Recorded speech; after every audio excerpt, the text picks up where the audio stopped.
ألم تر إلى الذين نافقوا يقولون لإخوانهم الذين كفروا من أهل الكتاب لئن أخرجتم لنخرجن معكم ولا نطيع فيكم أحدا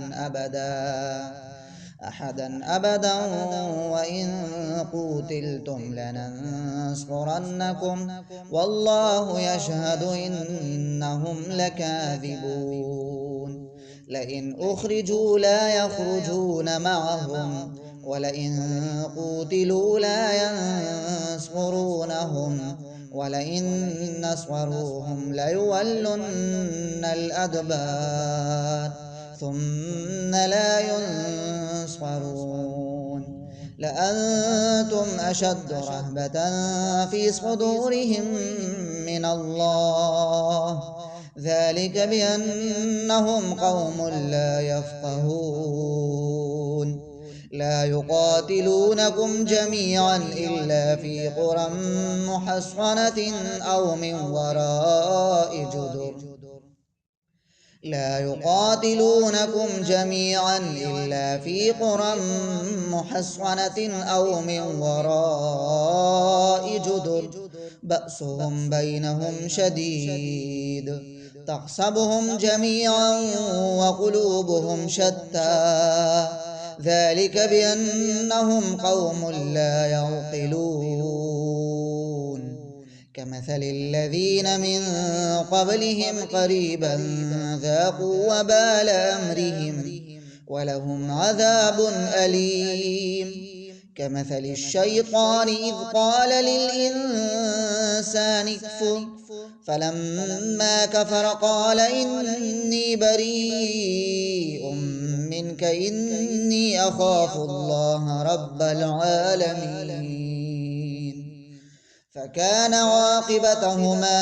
أنهما في النار خالدين فيها وذلك جزاء الظالمين يا أيها الذين آمنوا اتقوا الله ولتنظر نفس ما قدمت لغد واتقوا الله إن الله خبير بما تعملون ولا تكونوا كالذين نسوا الله فأنساهم أنفسهم أولئك هم الفاسقون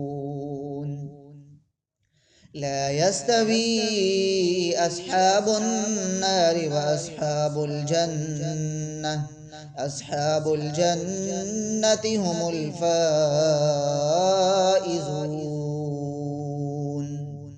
لو أنزلنا هذا القرآن على جبل لرأيته خاشعا